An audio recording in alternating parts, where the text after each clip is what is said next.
বলেন খোদা কোরআনে ইকরা বিস্মি পড়ো মহান খোদার নামে। বলেন খোদা কোরআনে। আলহামদুলিল্লাহি রাব্বিল আলামিন ওয়াসসালাতু ওয়াসসালামু আলা সাইয়্যিদিল মুরসালিন আম্মা বা'দ ফাআউযু বিল্লাহি মিনাশ শাইতানির রাজীম বিসমিল্লাহির রহমানির রহিম। আসসালাতু ওয়াসসালামু আলাইকা ইয়া রাসূলুল্লাহ ওয়া আলা আলিকা ওয়া আসহাবিকা ইয়া হাবিবাল্লাহ। আসসালাতু ওয়াসসালামু আলাইকা ইয়া নবিয়াল্লাহ ওয়া আলা আলিকা ওয়া আসহাবিকা ইয়া নূরাল্লাহ। প্রিয় ইসলামী ভাইয়েরা আর মাদানী চ্যানেলের দর্শক শ্রোতা, মাদানী চ্যানেলের মাহে রমজানের বিশেষ আয়োজন, আপনাদের প্রিয় অনুষ্ঠান কোরআনের ধ্বনিতে সবাইকে স্বাগতম জানাচ্ছি। প্রিয় দর্শক, আমরা এক অদ্ভুত প্রতিযোগিতার যুগে বাস করছি। কে কার চেয়ে বেশি সম্পদ বানাতে পারে, কার সন্তান কত বড় হবে, কার প্রভাব কত বেশি হবে। এই বেশি পাওয়ার নেশা আমাদের আসল গন্তব্যে পৌঁছার যে কথা ছিল এটি ভুলিয়ে দিচ্ছে। মানুষের এই মানসিকতাকে চ্যালেঞ্জ করে এবং মৃত্যুর পরের বাস্তবতা মনে করে দিতে আল্লাহ তাআলা কোরআনুল কারীমের মধ্যে একটি চমৎকার সূরা নাজিল করেছেন।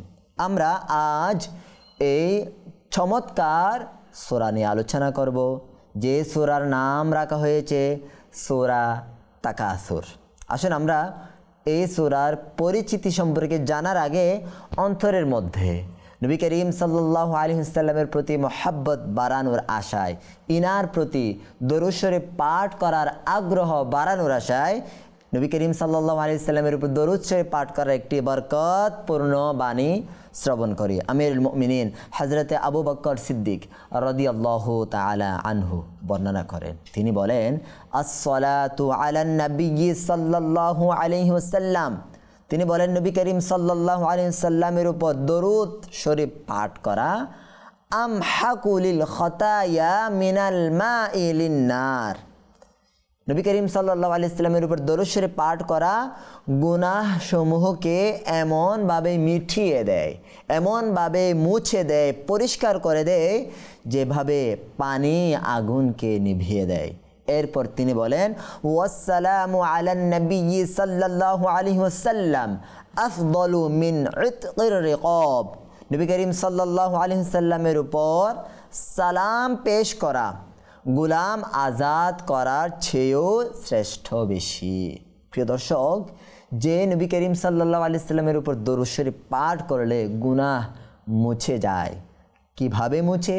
পানি যেভাবে আগুনকে দ্রুত নিভিয়ে দেয়, সেভাবে দরুদ শরীফের পাঠ দ্রুত গুনাহের ময়লা ধুয়ে পরিষ্কার করে মুছে দেয়, মিঠিয়ে দেয়।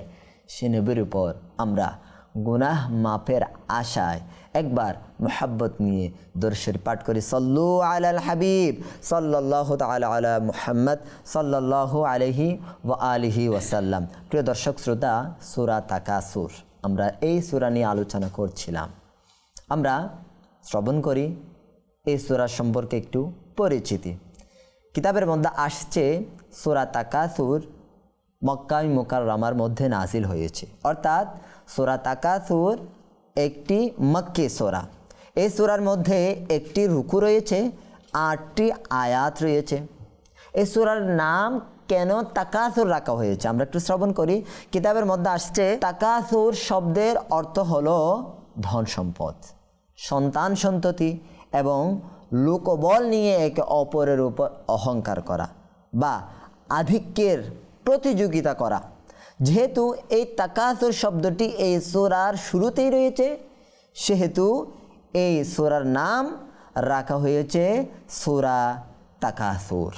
প্রিয় দর্শক শ্রোতা, যে তাকাসুর শব্দটি মানুষের অন্তহীন লালসাকে নির্দেশ করে, এদিকে লক্ষ্য করেই এই সূরার নাম রাখা হয়েছে সূরা তাকাসুর। আসুন আমরা পরিচিতি তো জেনে নিয়েছি, একটু ফজিলত শ্রবণ করি। কিতাবের মধ্যে আসছে, একদিন প্রিয় নবী রাসূল আরবি সাল্লাল্লাহু আলাইহি ওয়াসাল্লাম সাহাবে কিরামদের জিজ্ঞাসা করলেন, তোমাদের মধ্যে কি কেউ প্রতিদিন 1000 আয়াত তেলাওয়াত করার সামর্থ্য রাখো? তখন সাহাবে কেরাম আরজ করলেন, ইয়া রাসূলুল্লাহ সাল্লাল্লাহু আলাইহি ওয়াসাল্লাম, প্রতিদিন 1000 আয়াত পড়ার সামর্থ্য শক্তি কে রাখে? তখন হুজুর সাল্লাল্লাহু আলাইহি ওয়াসাল্লাম বললেন, তোমাদের মধ্যে কি কেউ প্রতিদিন আলহাকুমুত তাকাসুর সূরা তাকাসুর পড়ার সামর্থ্য রাখে না? এভাবে নবী করিম সাল্লাল্লাহু আলাইহি ওয়াসাল্লাম প্রশ্ন করলেন। অর্থাৎ সূরা তাকাসুর একবার পাঠ করলে 1000 আয়াত তেলাওয়াত করার সওয়াব পাওয়া যাবে। আল্লাহু আকবার। আরেকটি ফজিলত শ্রবণ করি। হযরতে জারির ইবনে আব্দুল্লাহ রাদিয়াল্লাহু তাআলা আনহু বলেন, নবী করিম সাল্লাল্লাহু আলাইহি ওয়াসাল্লাম একদিন আমাদের বললেন, আমি তোমাদের সামনে সূরা তাকাসুর তেলাওয়াত করব।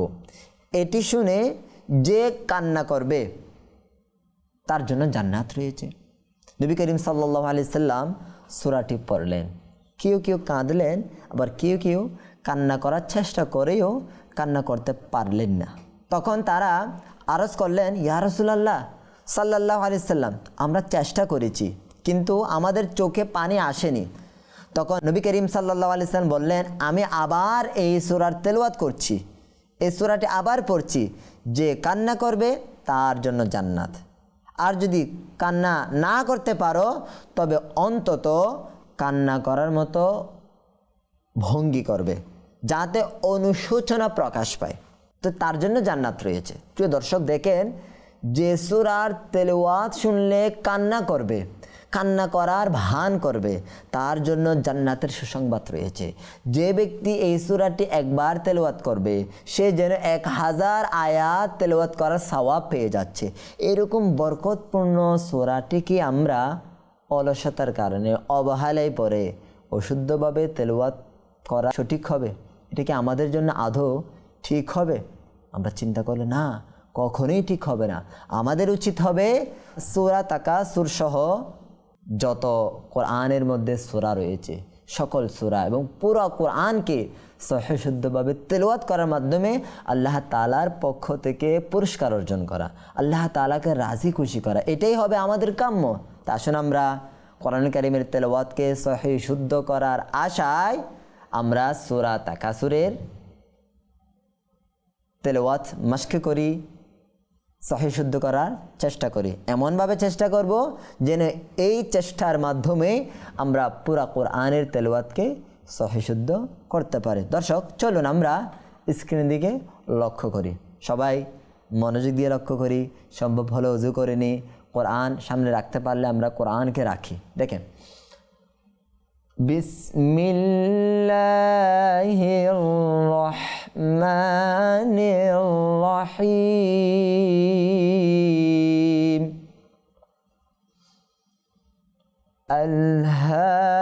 আলহাকুমুত তাকাসুর আলহাকুমুত তাকাসুর। এখানে লক্ষ্য করুন, আল যুক্ত এখানে হা, এটা টানতে হবে। কাফ এই মিম যেটা রয়েছে কাফের পরে মিমটা সরাসরি তায়ের সাথে যুক্ত হবে। আলিফ এবং লাম আমরা পড়ব না, তেলাওয়াতের মধ্যে উচ্চারণ করব না। কেন? এই তাজদিদ এভাবে এরকম থাকলে তাজদিদ যুক্ত বর্ণকে পূর্ববর্তী হারকাত যুক্ত বর্ণের সাথে মিলিয়ে পড়ব। যেহেতু এই দুইটা বর্ণের মধ্যে কিছুই নেই, এটা এই দুইটা বর্ণ আমরা পড়ব না, আমরা এইভাবে মনে রাখবো। তাহলে আমরা কী হবে? সা সুর সুর, এই তামার কারণে এখানে র পেশ রু, এটা সাকিন হয়ে যাবে। তাহলে কী হবে? আলহাকুমুত তাকাসুর আলহাকুমুত তাকাসুর। জি, পরবর্তী আয়াত, হাত্তা যুরতুমুল মাকাবির হাত্তা যুরতুমুল মাকাবির। দেখেন, হাত্তা খাড়া হালকাত আসছে, এটাকে আমরা টানবো, এই তাকে হায়ের সাথে যুক্ত করে মিলিয়ে পড়বো। জোর জোর, র এটা পুর হবে না বারিক হবে। রটাকে কখনো পুর করতে হয়, মোটা করে পড়তে হয়, কখনো পাতলা করে পড়তে হয়। এখানে আমরা মোটা করে পড়বো। কেন? র সাকিনের পূর্বে যখন জবর বা পেশ আসবে তখন রটাকে মোটা করে উচ্চারণ করতে হয়। এরপর মিম সরাসরি লামের সাথে যুক্ত হবে, এর মা কফ টানতে হবে, বা জের বি র জবর র বি র, না রটা এখানে এই অবস্থায় বি র অবস্থায় মোটা হবে। যখন আমরা ওয়াকফের কারণে সাকিন করব, এখানে সাকিন হয়ে যাবে, তখন র সাকিনের পূর্বে জের থাকার কারণে রটা পাতলা হবে, ঠিক আছে। কিন্তু মূল মাকাবির র তখন মোটা। যখন ওয়াকফ করব, থামবো, তখন বীর বীর পাতলা করে ফেলবো, ঠিক আছে। দেখেন আবার পরে আমরা হাত্তা যুরতুমুল মাকাবির, হাত্তা যুরতুমুল মাকাবির। জি, পরবর্তী আয়াত। كلا سوف تعلمون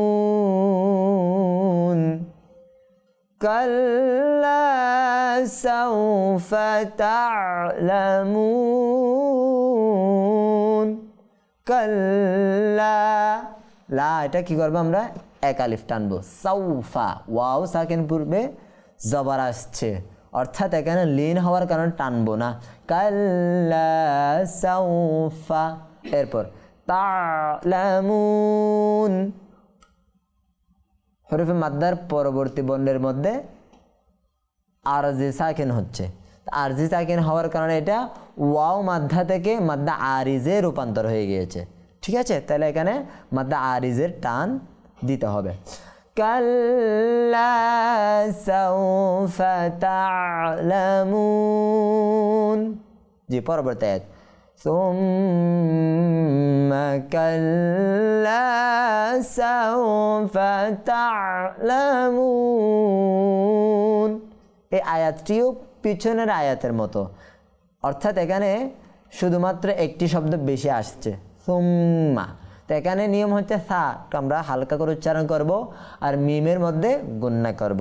নুনে মুসাদ্দাত মিমে মুসাদ্দাত সব সময় গুন্না করে পড়তে হয়, এই জন্য এখানে আমরা সুম্মা এভাবে গুন্না করব। সুম্মা কাল্লা সাউফা তা'লামুন। পরবর্তী আয়াত। كلا لو تعلمون علم اليقين